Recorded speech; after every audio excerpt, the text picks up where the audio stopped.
Yo, yo, yo, yo, yo, what's happening? What's happening? What's happening? You are now watching J.U.K Sports Show.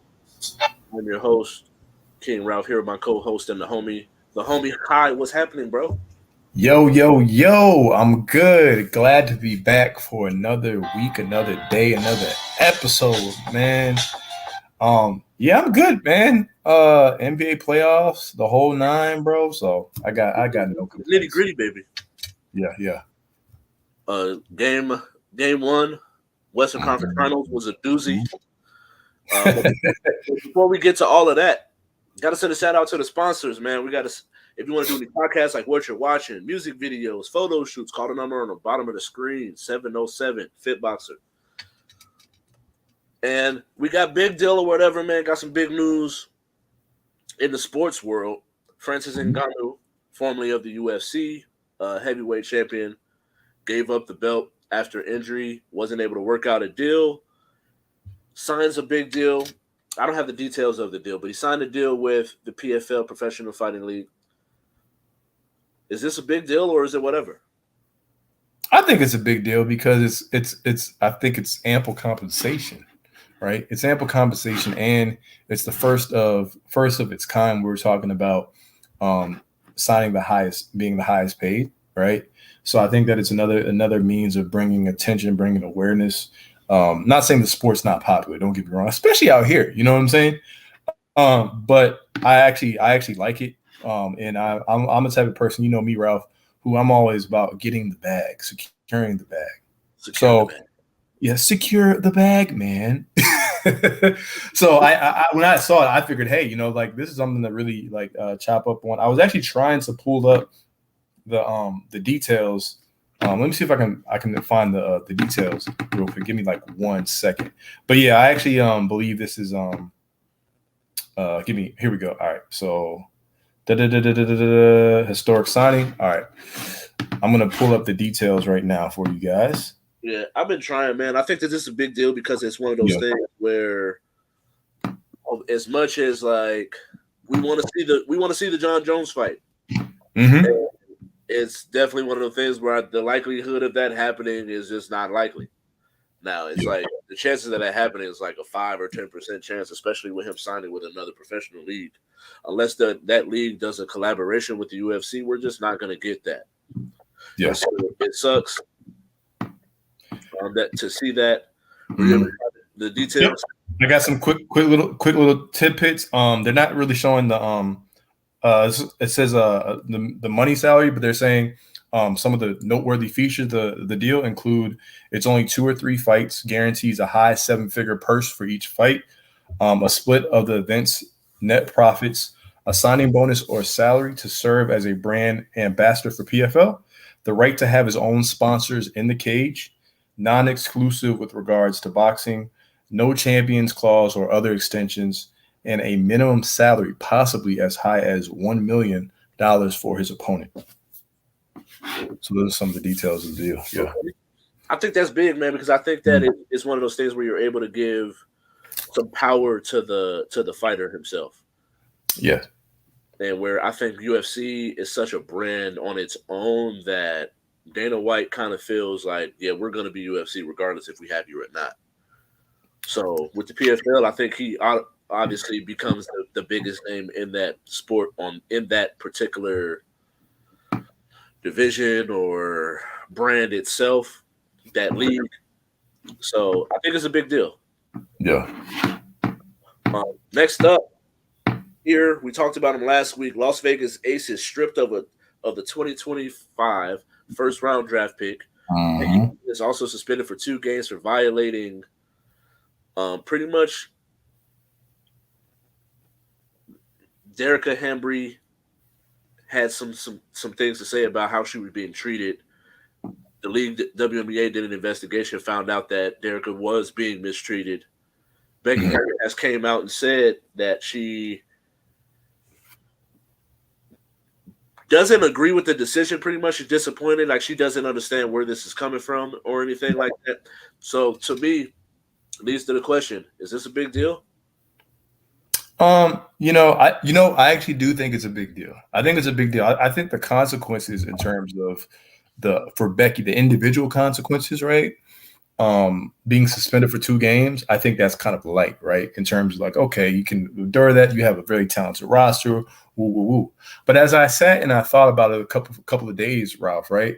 I'm kind of looking at like, well, you do lose a first round pick, and that that pick could have been, who knows? It could have been a player that you could have prevented a potential I was about to say adversary, but like, like rival, team or something like that in the future, getting that player turns into a star, right? So there's always a chance of that. But I was thinking more of just what it means for the Aces, right? And the look in terms of the organization, because even if, we may or may not believe that Becky did anything wrong, because we weren't really in this situation, but I was kind of reading, what she was saying. It's kind of murky, right?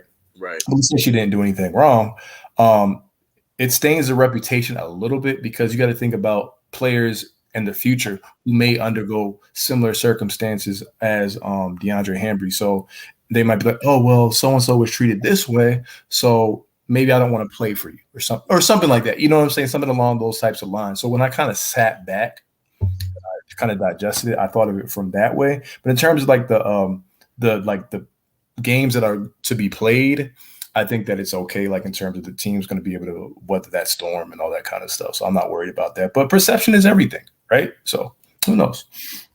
Yeah, I agree, man. I think like the impact of like the games themselves, losing a first round draft pick, I just don't really see too deep. That being too deep. You already got Asia, you got Kelsey Plum, you got Candace Parker, Jackie Young, Chelsea Gray. Like, you have a lot of talent, so I don't really see where the draft pick losing the game.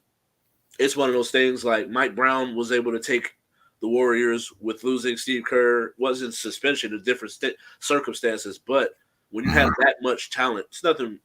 The talent on the floor is not going to change anything. The coaching is not going to change the talent on the floor, in my personal opinion. But players can coach the team. Exactly. Next up, man, we got the NHL Conference Finals is here.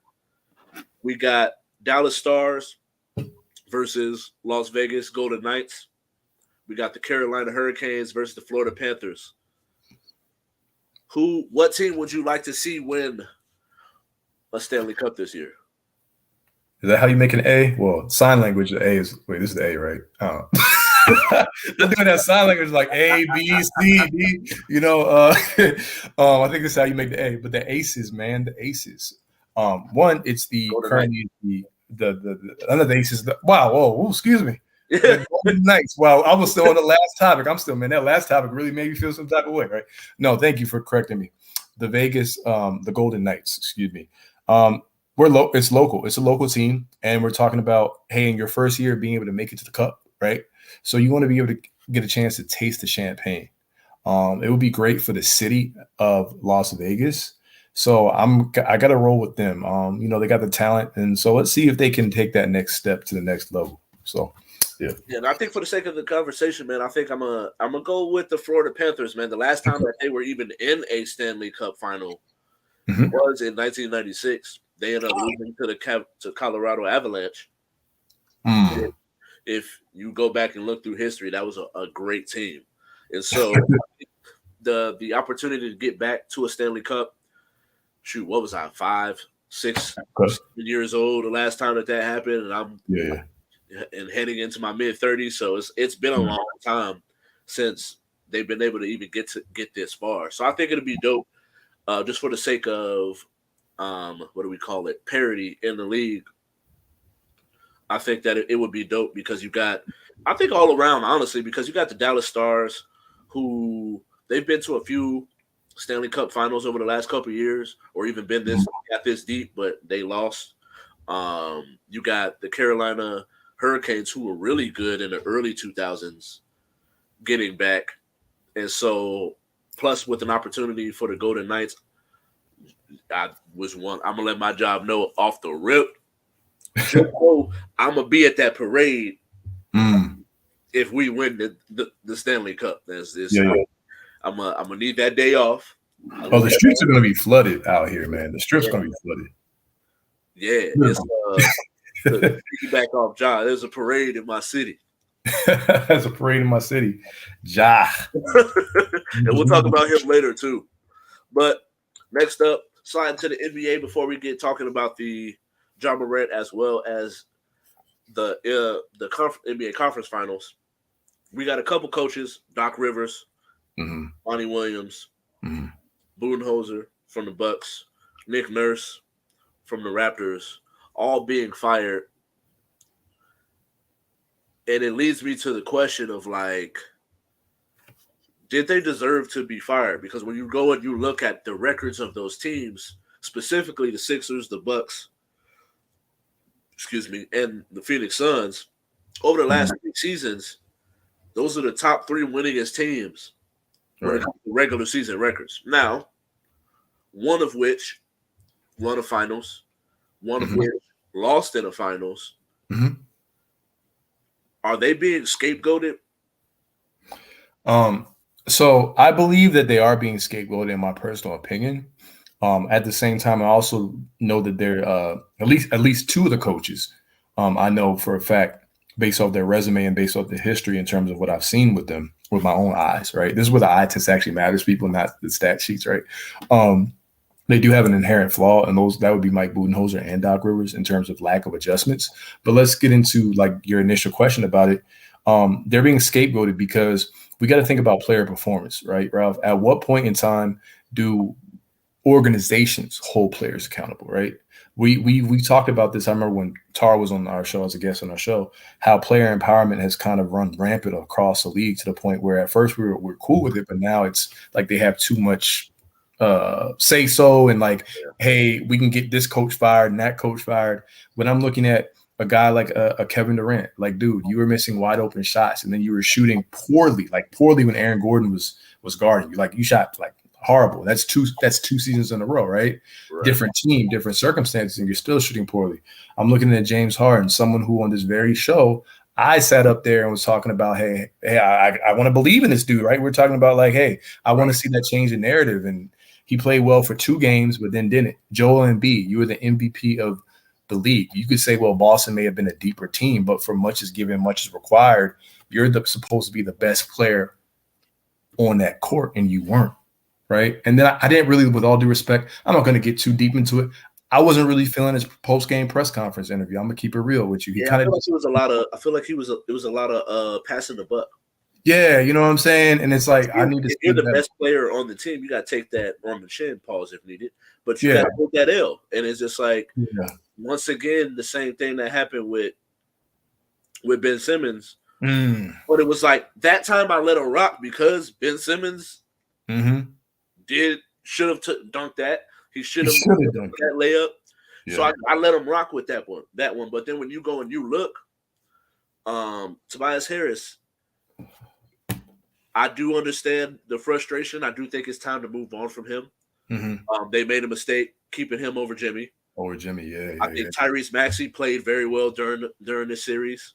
I think at a certain point in that game 7, they should have went and let Tyrese Maxey run the offense rather than James being the person running the offense. And then Joel Embiid himself, he has to get healthy, man. I think that knee, you could definitely tell that during the duration of that series, the deeper they got into the series, the worse he played. And it got to a certain point where, like, there's certain moments where him and James are going through the pick and roll. James kicks it out to him, and he has no push, no lift to shoot over the top, but no push to be able to take Robert Williams off the dribble. And that's part of, like, although he's a big, can back you down, a force in the paint, part of his game is the sleight of foot where he's able to dribble past you, euro around you, and amazing footwork. So it's like when you don't have that lift in the leg, I think that there's some things that are I do believe that Doc should have got another year. I do think that your MVP being as injured as he is, and it's gonna come out whether or not he's gonna need surgery or not. Yeah. But I do think that James had a terrible game. Tobias Harris had a bad series. And like, although he scored like 20 points in Game 7, it's a lot of empty calories in toward the end of that game. Right. And so I think that the team that, as constructed, could have won, but certain players didn't play to what they were supposed to be doing. I think PJ Tucker is who PJ Tucker is at this point. So it's like he's there for defense and leadership. He did his job. But as far as Tobias Harris and James Harden holding up their end of the stick is just it just is what it is. And so I do think with that particular situation, Doc Rivers was scapegoated. Now, when it comes to Nick Nurse, look at your team. Like, I think that he's done a great job. One, he got a finals championship that first year. It's like, just look at the team itself. Yes, there's some talent, but I do think he's overachieving with the talent that he's given. And so it's like, what am I really supposed to do? I think he's an amazing coach. And my thing is, Ralph, I'm going to say about these coaches, right? No coach is perfect. That's one thing. Like when I talk about certain flaws and everything, I'm talking the two guys, Budenholzer and Doc Rivers. I'm talking about lack of adjustments, but at the same time, also no coach is perfect. And so I always tell people, if you're going to fire a head coach, right? Like this is like being serious. If you're going to fire a head coach, who is out there, or who do you intend to replace them? And is that person the person that's going to get you where you need to go? Or is your goal to make the playoffs? Is your goal to win a championship? Whatever your goal is. Or you need to be able to tell the coach, this is why we fired you. You know what I'm saying? Like with Budenholzer, it came out that his brother had died. I believe it was in a car crash. I don't want to misinformation. It was a car accident. And it was a car accident. And so it's kind of like towing the line where it's like, okay, that could have affected how he was. You know what I'm saying? Like, let's be real. It's a real situation, like a real situation. At the same time, I literally saw him trick off a series. I blame him. I trick off the series. Last season, even though Chris Middleton wasn't there, I remember what he didn't do and what he did do with the George Hill, Javon Carter situation. To this day, it bothers me. So it's like, things of that nature. But then Drew Holiday, Chris Middleton, and Giannis were getting cooked. Right now, I understand that Giannis was injured. So, okay, it was like he was injured defensively. Maybe he wasn't the same. But at that free throw line, you missed 13 straight free throws. So I agree with you in terms of like the coaches. Like I don't think any of these coaches are bad coaches. Right. But I think somehow we need to find a way. There needs to be a equal share or close to equal share of responsibility and accountability. Across the board on both sides. So. Because the thing with the one thing about Monty Williams, the one situation, and the reason why I saw this one coming, and we talked about it, back-to-back Game 7s. Yeah. Oh man, especially that first year was crazy. Like 20 to 30-point losses. Yeah. And it's like this team. I do feel like this particular year, I would have given him a pass had he not got blown out last year. Because no DeAndre Ayton, your bench weak. And then on top of that, it's like halfway through the season, Durant gets traded. So it's like you have no chemistry, you have no bench, and you have no DeAndre Ayton. Right. And so it's like if I got blown out last year, then I would have let him rock and give him another year. I still think that whoever gets him next year is going to get a great coach. Yeah, he's definitely. Like I still think he's an amazing coach. Great guy.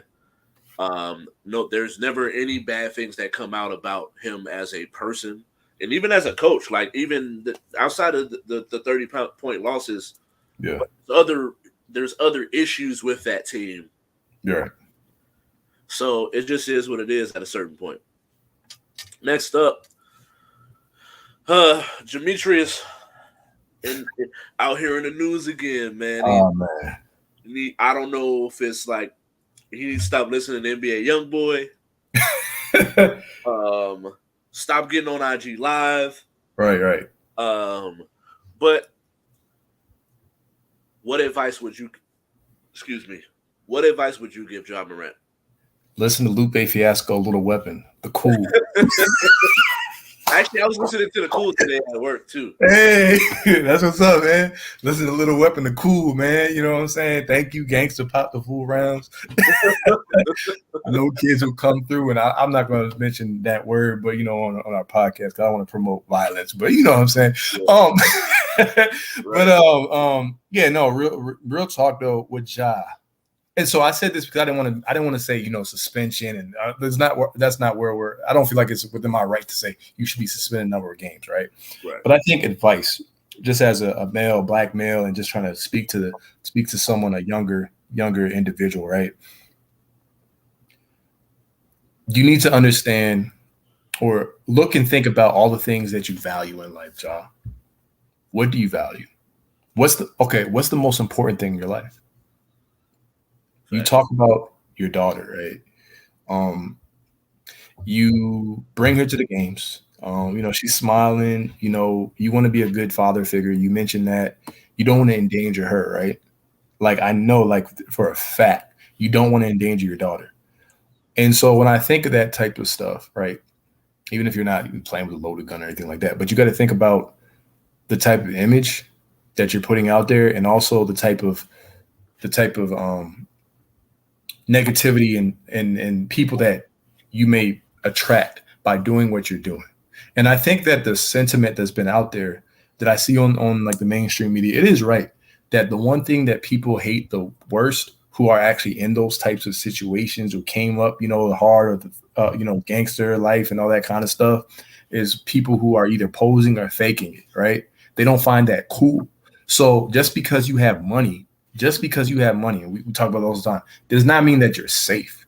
Like, you know what I'm saying? You go in there with the wrong people, or you could be a celebrity. Think about it. And they bring a friend around who's like, oh yeah, wait, and then John Rant, that dude was, I don't like that dude. Right. Period. Like you never know, or maybe you're in a situation where you're hanging around certain people and something pops off or something like that. I don't want like amigo situation or anything like you just don't know. So like Ja, like the whole the gun stuff, man, like you got a daughter. So for me, I kind of wanted to push it, Ralph, toward the family thing, because I'm sure there's things that he really values, but I know for a fact, because he's mentioned, I know he really does care about his daughter. Right. And so people are going to say, oh, he put out that statement, fool me once, fool me twice, you're not going to fool me again. Okay, cool. But Ja, what you should be thinking about is those people that you really, really, that are really close to your family, man. So if you can put that at the forefront of your mind, everything else. I'm not going to get into is he using anything or anything like that, because honestly, from the video that I saw with my eyes, he looked like, hey, I'm turning up, in the car, my boy, woo, woo, woo. Even his boy, like you said, like he was trying to hide the cam or put the cam down, right? So you can't even blame the friend in this incident, which right. No, he just needs to take accountability and think about, his loved one. So that's all I really got. The one thing I want people to realize, though, with this situation is when you work for someone, there's a difference between certain things that are legally accepted, like there's laws, there's criminal, there's legal versus illegal. And then there's an image that you have to have. Like me, I'm a manager at Randy's Donuts. Mm-hmm. When you work for a company, the one thing that a lot of people don't think about is your social media page. There are some places that look at your social media page. They go through your Facebook, your Instagram, your TikToks, and they see the things that you post. Now, if you're posting things that don't represent that image that they would like to portray, they have the right to fire you or let you go. Mm-hmm. And so I think that's the one thing that we got to look at here, because it's a word of advice for our younger people. Just because you can do something doesn't mean you should do it. And it's like when you watch the video itself is just him and his friends. Because I felt like there was people in the back seat too, but I don't see so much. Really see it. Yeah. I think when you watch because I watched a longer clip, Oh, okay. Than what was just the part where he pulls What out. out? Because there's like about 20 to 30 seconds before, Mm. and then because even his homie did the finger pistols, and then Yeah. John pulls out a real one. Oh man. Like, come on, fam. Like, I understand when you're in the South got a different set of laws. The mindsets are different depending on where you are. Being a West Coast person, me from the Midwest, Mm-hmm. East Coast, going down to the South, like South Mason. they just operate differently. They think differently. But at the same time, when you work for someone and you're the face of the NBA, you're the face of Memphis. Mm. When we think of the city of Memphis, now we're starting to get to the point where we're thinking of Ja, although he's not from Memphis. And then when you got these young kids that are looking at this, they listen to NBA YoungBoy, they like Ja Morant, and it's like, oh, well, this is what he's doing, so I want to look cool and do that too. And so when you have people that don't have that mentorship, that OG, that older person that's like, yo, this is not cool, this is not acceptable behavior, they're gonna look at who their idols are and behave in a manner that those are those idols. So not only is the NBA being cognizant of that, but the Memphis Grizzlies themselves Right. are aware of that as well. And so I think that's one thing he has to think about. Now, me, I definitely resonate with the having a daughter and being a father. Yeah. So I think that it's a big deal because you do have to think about that. There's a lot of things that, like, when you become a parent, and I'm actually thankful that I was able to have my daughter closer to my 30s than in my early 20s, like him. When you're a parent, everything you do affects your child. Mm. You pulling out the gun in the strip club, you lost 50 mil just by not being on one of those all NBA teams. Now you can't get the Supermax. That's crazy. Then it's like you continue to keep going down this path. You can lose that Powerade. You can lose that Nike. Mm-hmm. You can lose money in negotiations. And so it's like now that 50 to 100 mil that you probably could have got that could go toward your family, creating generational wealth, because we always talk about generational wealth. Yeah. That money is you're losing it. And so it sucks to see it happen twice because, as our viewers know, we fought for him the first time around. He's a young man making young mistakes. Now, at some point, bro, you gotta that I can't keep fighting for you. Right. You gotta really truly sit down and learn from this because you went live. Now it's like now you're not the one going live, but then you still pulling out guns on live. It just doesn't add up. You know what I'm saying? Like it don't make sense. Exactly. And it's like, fam, like just realize the difference. The one thing I want people to take from this is realize that perception is not always reality. Mm-hmm. But it is one of those things where you got to worry about it. Like at the end of the day, how you are perceived really does matter. Now, when it comes to your confidence in yourself and loving yourself, that's the part where it doesn't matter. Mm-hmm. But your perception can affect your money and your bottom line, which is your business at the end of the day. And when you're someone like Ja Morant, your brand is everything. Right.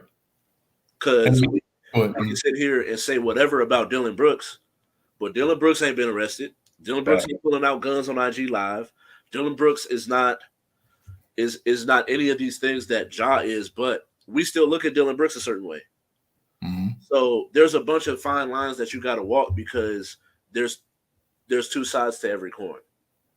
And I shoot, well said. Everything you said was spot on. And I was gonna add, I saw something on I think on Speak, and Rick Bucher said, has he really lost anything, or did he really? You know what I'm saying? Like he was pretty much implying like what did he really so far really lose? Because and I actually thought that was a good point. Now the money point, obviously you miss out on that by not making all NBA, but it's almost as if like you had mentioned, doing it the second time by being on his own live All right. It's like at some point, sadly, if I were to foreshadow anything, I'm not saying this is going to happen, but if he were to continue in the direction that he's going, based off of the last two incidents, right, or the most recent and the last one, right, it's like, it's almost like something has to happen. Hopefully, not catastrophic, but something big will have to happen for it to register, and then for him to really process or care. And that's and that's what me and you and everyone who genuinely cares, like, we don't want that to happen. You know what I'm saying? So it's like, what would he have to lose? You know, Right. and we don't want him to lose the most valuable thing, or you know, obviously. So yeah, well said, man. And I really like this conversation because we're both on the same path. And that's why I was like, I wanted to see, like, there's so many different angles. Like when you ask a question, there's so many different angles you could take to it in terms of advice. And I think all the pieces of advice that we mentioned were good. So yeah, hopefully, you know, you can take that. And it's one of those things where I hate that sometimes it has to happen to certain people, but I think that it's good to see these things because there's conversations and real conversations that got to be had. Yeah, yeah. Because like we said, nothing he did was illegal. Right. So I disagree with losing a whole season, but I do think that there are certain ramifications and disciplines that got to be in order to really truly learn to stop doing this, because there's an image that is being portrayed and there's kids that look up to you. So you got to be cognizant of that. Regardless, if you don't want to be a role model, then stop playing basketball, go to China, and or stop playing in the NBA and go to China so you can just hoop and worry about just hooping. But when you're in the NBA playing in the NBA league, it just is what it is. You are gonna be a role model to these young kids that look like you, tattoos, dreads, and they love NBA YoungBoy. I know. But it is what it is. I guess I'm the old head when it comes to you know. Oh man, we got to get back to it, to the actual basketball, the game itself. We got the NBA Conference Finals. Last night we had the Denver Nuggets having hosting the Lakers in Game 1 of the NBA Western Conference Finals. Yeah, it was a lot.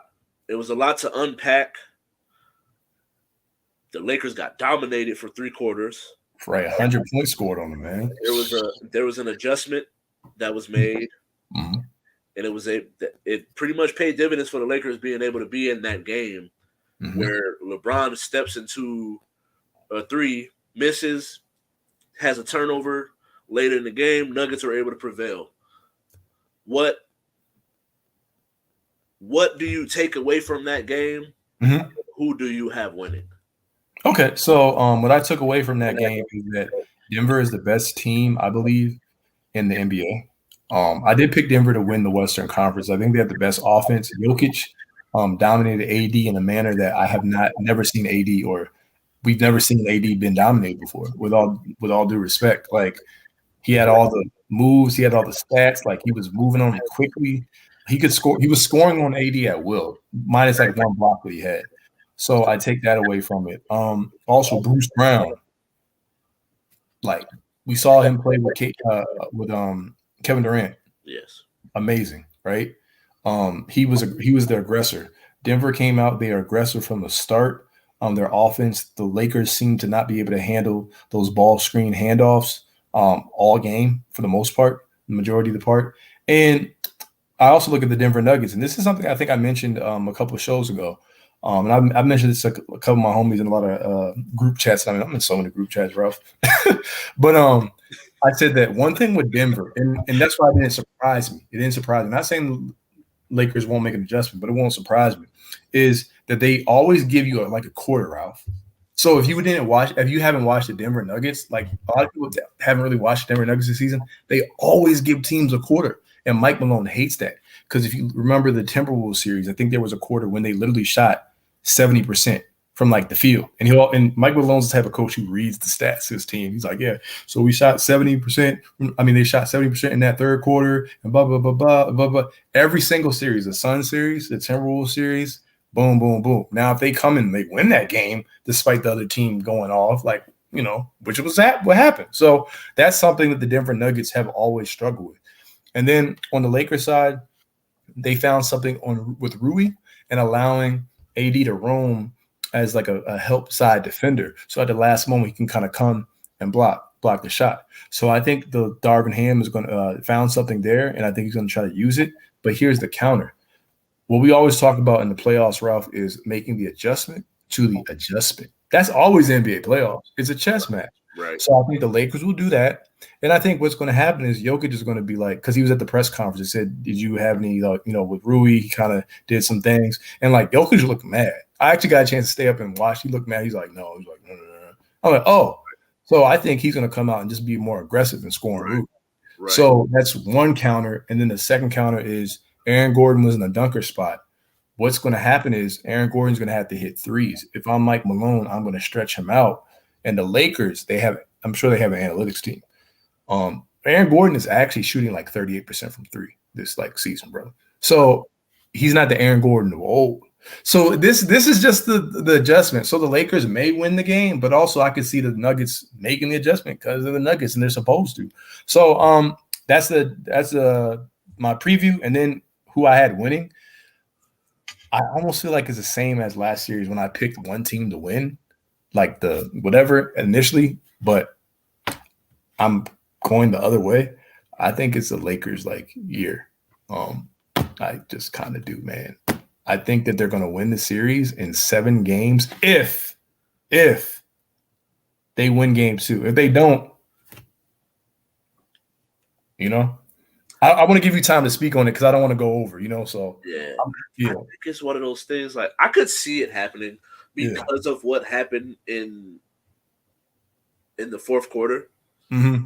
I think because they were getting blown out. So for them to get it to 3 points, that's insane, bro. It's crazy. So it's like, but this is the same question. How we asked the question of can Devin Booker and Kevin Durant do it for 6 or 7 games? Mm-hmm. Is Anthony Davis going to be able to bring it for 7 games?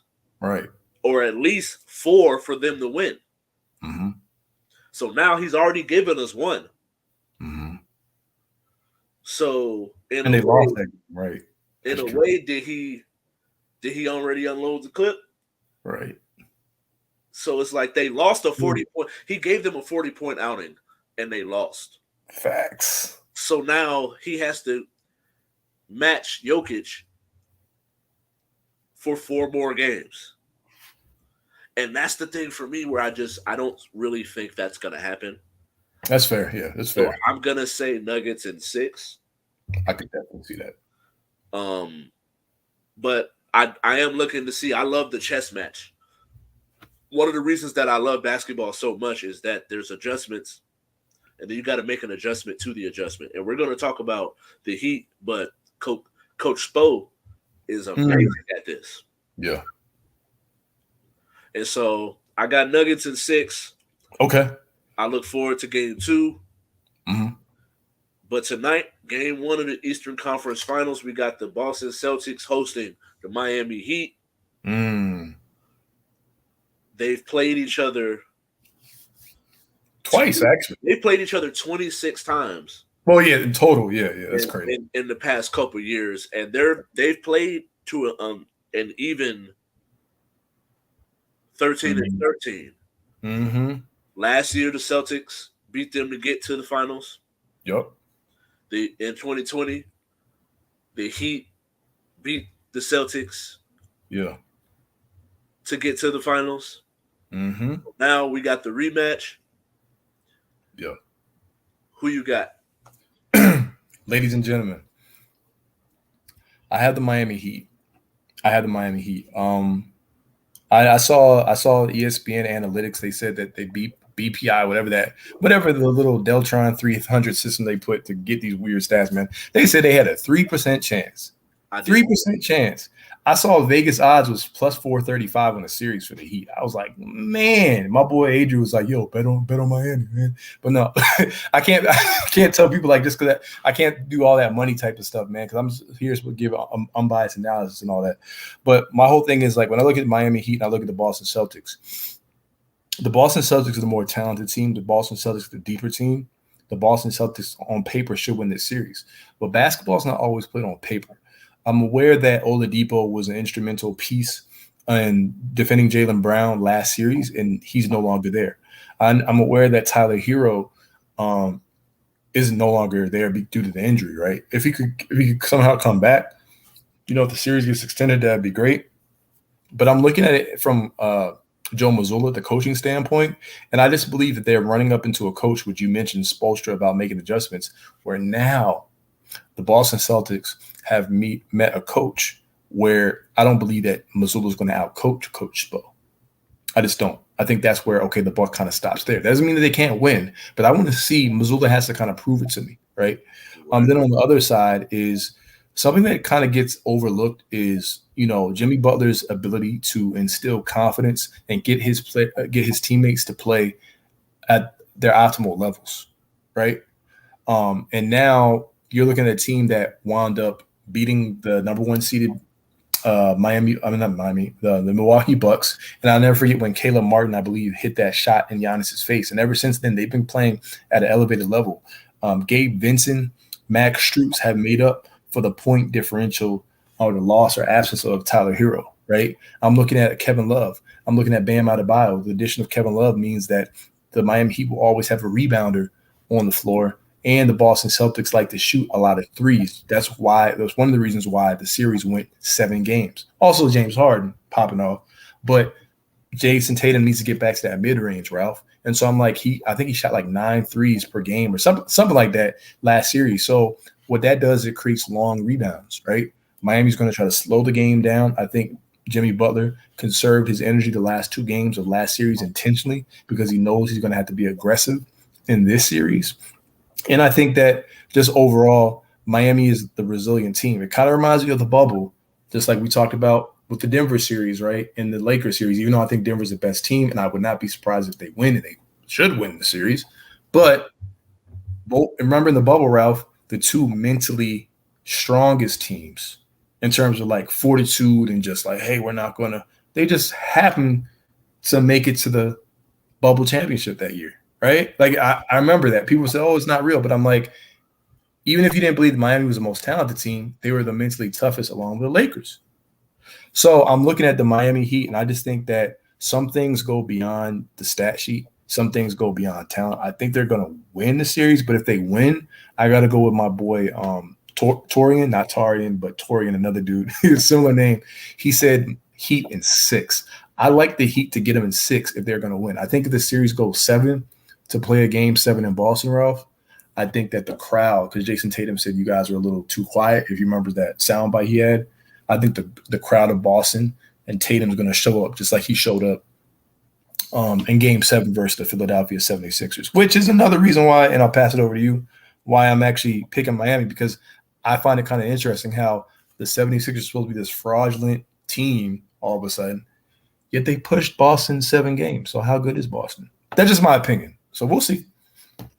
And I'm taking Celtics, man. I got the Celtics in 6. I knew it. I was like, Celtics, man. I'm taking the Celtics in 6. I think there's a couple different things. Like last year when we start to think about like Jason Tatum's struggles. Yeah. PJ Tucker was his main defender. No longer there. No longer there at all. No Victor Oladipo, who was someone that made Jaylen Brown struggle. Mm-hmm. No Tyler Hero, who was someone that plays very well off of Jimmy Butler. Mm-hmm. And so I think when you start to think of all of those things, I just think that the talent disparity, coaching is gonna keep the Heat in games, but I think that the talent disparity is just gonna be. I think the Celtics are gonna be too much for the Heat. I don't think that it's one of those things where the Heat have no chance. So I'm gonna definitely be respectful in the sense, but I do think that Jason Tatum, Jaylen Brown, Malcolm Brogdon, Derek White. I just think that the guard play is going to be a little bit too much for the Heat, and that's why I'm going to take the Celtics. Celtics in 6, and it's going to be a good one. Is that That was good. No, I have no problem with that. I think that's great, man. I watched me be wrong for both series, so right? I definitely been wrong all playoffs, man. Wait, you picked the Wait, didn't you pick the Warriors? No, you picked the Kings round 1. Yeah, I picked the Kings in round 1. I picked the Grizzlies to beat the Lakers. I picked the Knicks though, so don't feel bad, bro. Right. There you go. And we gotta run through this one, man. So you gotta give me one matchup you look forward to seeing, or two. Okay. One matchup I want. I'll give you 2 quick matchups. I like the Bills and the Bills at the Jets, if I'm not mistaken. It's gonna be Aaron Rodgers week 1, first game as a New York Jet, against a high-powered, high-octane Bills offense led by one Josh Allen. I also like the Thursday night football primetime game between the Baltimore Ravens and the Cincinnati Bengals. This is a team that the Ravens had on the ropes without their MVP quarterback Lamar Jackson. We're going to get a chance to see the new look offense under Todd Monken with Zay Flowers, with OBJ. Shout out to OBJ. They've been saying he's been looking good in workouts, and I saw some videos. He's out there making them one-hand catches. I want to be like someone hit him with pads. I want to see, sustained. But I like that matchup, and I'm trying to think. I'm not sure. There might have been another one, but I just can't think of it. Oh, the 49ers. I'm gonna go with 2 Ravens. Why not? It's a fun question. Let's go with the 49ers, Ralph, versus the Baltimore Ravens on Christmas Day. This is another matchup I like because, we played them in the Super Bowl years ago, completely different team. I understand that. But this is the offense that a lot of people and fans have always said, well, if Lamar played in Kyle Shanahan's offense, and we've said it before, it would be fun. So why don't we go with the Christmas Day matchup? And because we had the report about, remember before the draft, I think it was, what's the old boy's name? Dan Patrick, I think, might have put it out there about potentially trying to get Lamar. So I like 2 Ravens matchups, and I like a Jets and a Bills matchup. How about you? And I'm looking forward to this week 13, San Francisco versus the Eagles. Ooh, rematch, baby. A rematch of the NFC Championship game. I think that by week 13, because the 49ers are dealing with some injuries, by week 13, we should get their quarterbacks back and healthy for the fresh run. Okay. So I think that that's going to be a really big game. Just for the sake of seeing 2 young, talented quarterbacks, 2 versus each other. In week 8, we got the Houston Texans versus the Carolina Panthers. I like that one. I think one of the things that the Panthers, I think that they have the possibility of being a really big sleeper team. And not only that, I think with them getting that, trading up and getting that number 1 pick makes them look like they were such a bad team. But they were in a lot of games with how well they ran the football and playing really good defense. And then if you take that and give them a competent quarterback who is going to make plays and be able to extend plays, keep his eyes down the field, and get the ball to some playmakers, I think they have an opportunity to win that division. Now, I'm still going to go as far as my quarterback. Okay. My quarterback I still got them winning the division. It's going to be close, I think. I do think it is going to be one of those close ones. And so that's another one that I really look forward to, a rematch of the Super Bowl in week 11. Okay. I like that. Is another big one. And and you know what? No Raiders? Oh man, not right now at least. All right. Not right now. I do think that the week 1 Dolphins and Chargers is going to be great. Is another one. It's going to be a lot of offense out there. Man, that's a big one. Thanksgiving, it's going to be interesting seeing the Packers on Thanksgiving with no Aaron Rodgers. Man. And so that wraps up that one, man. We got some quick hitters that we got to jump into before we wrap this show up. But we've been meaning to talk about this for last couple weeks. We actually thought we had talked about it, but I went tape don't lie. No, we have not. And so Canelo had his Cinco de Mayo fight, like he does every year. Most likely would end up having a Mexican Independence Day fight in September. Who would you want to see him fight? Well, I'm looking at Shakur. Or I'm looking at the other one was Bivol. I was gonna say Shakur is way too small. I'm like Shakur is too small. Different. I'm taking different weight class. I'm sorry. Yeah, but Bivol, we could do the Bivol fight. That could be an interesting one. But I think that's really the one that for me personally that I'm looking at. If he can get him again. Okay. Yeah. I think for me, man, I want to see him fight one of the Charlos, bro. Oh yeah. And it's like I'm trying to remember. It'd be different. I'm trying to look up and see because I think that the size of him at like a legit size, I don't think that he'd be able to walk into that fight and just be able to just run through people. And so I would really like to see him fight one of the Charlos. I believe Jamal is the one, is the better one. Yeah, they're saying I just got him, Jamal. They're saying Charlo weighed in, I think Jamal 159.2. Yeah. So 159.2. And so that's who I would really like to see him go up against. A Benavidez fight will be another one too, because he's has a legit size. Okay. And a lot of talent. And so I would really like to see one of those two fights. And I'm tired of seeing him fight anybody else. We don't care if it's not Benavidez, one of the Charlos, Bivol. I don't want to see it. You don't want to old boy what's his face come out of retirement? Nah. I can't think of it.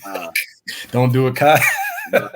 I don't want to see nobody else. I don't even want to see a Triple G fight. Oh, bro. How many? They fought 3 times, though, right? Or no. They fought twice. We won a third. They fought twice. Yeah, we won a third. Well, Well, we won it. We thought about winning a third, but now Ralph's like, I don't care about a third. I'm good on that. They can keep that. Triple G. It was a draw. All right. And so NBA lottery has came and gone. We got the San Antonio Spurs with the number 1 overall pick. So with them getting, we would all assume Victor Wembanyama is going to be the number 1 overall pick. Yeah. Amazing young talent, but we talked about it earlier with player empowerment. This young generation, Coach Pop coaches really hard, but he's also 75 years old. Yeah. So is it time for him to hand over the keys? I actually do think it's time for him to hand over the keys. I've seen some people on like social media talk about, he's going to never let Pop retire. I got a hot take for you, Ralph, to answer the question. But I think that don't sleep on Tony Parker. He tweeted out, I think it was like a jersey or something with like in a photo of him, whatever. And obviously he knows Victor, right? The French Connection. That's one of my favorite nicknames. I just call it the French Connection. I came up with that. And I came up with that. It has something to do with like Nicholas Batum and a player, I think that was on the Clippers or something. I was like, the French Connection. I think they had like 2 French players. But everyone talks about it can't be Tim Duncan, I don't think personality-wise. But for some odd reason, I just feel like Tony Parker may like do some type of coaching. I don't know if JJ Redick can get a job. No diss on JJ Redick, but I'm like, hey, why not Tony Parker? I don't know. It's a weird, like, no one sees this kind of coming thing. So yeah, I think he has part of that organization. I heard someone on one. I think it might have been the Undisputed where they talked about him being part of the organization, but I was like, I'm not sure. Yeah, I'm not sure either. I just have this weird feeling, Ralph, that one of those Spurs players, you know what I'm saying, like is going to wind up coaching the Spurs one day. It's just a hunch. Yeah. But yeah, so and some people think the lottery is rigged because the Pistons didn't even get like a top 3 pick, and I thought that was kind of questionable. So we'll see. That is interesting, but at this point, bro, you can't get everybody, bro. Like yeah. You can't have Jalen Duren, Ivy, Ivy, Cade, Cade, right, Jalen Duren, right. Wiseman. Like, you just can't have everybody, bro. It's cool, bro. They're gonna get Amani Bates. Trust me, they're gonna get Amani Bates in the second round. I feel it. Yo, if he goes second round, I'm gonna be hot. You Bro. know what? The Bulls better select him at 11, bro. I don't care who they got on their team. Take him at 11, bro. I don't care what you got. You passed up on Michael Porter Jr. That's true. That's true. Johnny Bates. You got leadership. Like, right. Just have him work out with DeMar. There you go. I like that. But next up, another one. Coach K is being enshrined in the College Basketball Hall of Fame. What does his legacy mean to you? Everything, man. And I'm someone who's been a hater of Duke because of my Maryland ACC ties when they're in the ACC, and they should still be in the ACC because that's tradition. Gary Williams, lefty, the coach, all those guys, right? But it's amazing because for me, I know we're talking about college basketball, Ralph, but also and it's different than, NBA Basketball Hall of Fame, but also I'm looking at, this is someone who has been able to coach college basketball as well as do international play, right? So to be able to function well with two different types of caliber players, two different types of mindsets, the pros to intercollegiate sports, I think that's amazing. And also think about the players that he's been able to coach who became coaches. We're looking at not Nolan Smith, but you know who I'm talking about. John Shire. Is it John Shire? Mm-hmm. I remember John Shire when he was going head to head versus Gravis Vasquez, man. Right. You know what I'm saying? And Coach K has all those wins. So it's just amazing. And I think when I think of Final Four, I think of Coach K. I think of Tom Izzo. I used to think of John Calipari. And I think, and Jim Boeheim and all them guys. So yeah, it's amazing. And I think, man, it's one of those things too. Like you said, there's some play. It's just some people that you have to respect. Mm-hmm. And so when you really start thinking about the sport of basketball and the history of basketball, Kobe was someone I hated Kobe. Mm-hmm. And then like toward the end of his career, I started to have this respect for him, for his mind. Mm-hmm. Just being an amazing basketball mind. Watching the show Detail was another one that was like, yo, this is like his basketball mind, the ability to break down offense, and his IQ was amazing. And then even when he passed, I remember shedding a tear. Yeah. During that situation. And I was like, just to think about like 10 years previous to that, I couldn't stand Kobe. So it's like to think of Coach K, same way. Couldn't stand Coach K. Mm-hmm. But seeing what he was able to do and the respect he commanded and how well he was respected by those NBA players, the Kobes, the LeBrons, Chris Paul, Dwight Howard, how they respected him as a coach, coaching USA basketball and what he was able to do for that. But then when you start looking, you start going through his coaching tree, you got Mike Bray, Johnny Dawkins, John Shire, Quinn Snyder. Like, these are all people that were under his coaching tree that have gone on to be coaches now. John Shire was able to continue the legacy of still being able to get players to come to Duke. You would have thought that when they lost Coach K, that it would be one of those things that it's over. You're not going to be able to get, but they were able to get two of the top 5 prospects from high school to come to Duke. And so I think that is one of those things that you got to tip your hat off to him, man. And it's such an amazing thing for him to get his flowers while he's still here, because it wasn't until I feel like a lot of people didn't really give Kobe that respect until he had that his the accident, pretty much. Yeah. And so wish we had more time, man. We had a few more that we could do, but we can always slide those to next week. Make sure you go and you look at the bottom of the screen. It's been scrolling through along, but at KYNGRALPH for Twitch, TikTok, Instagram at an underscore for Twitter. Make sure you go on at J.U.K. Sports Show on Instagram for unbiased breakdown and analysis. Type in that search bar on Instagram as well at the.house of hoops. Thank you all for watching. Game coming on in 30 minutes. Yep. They should not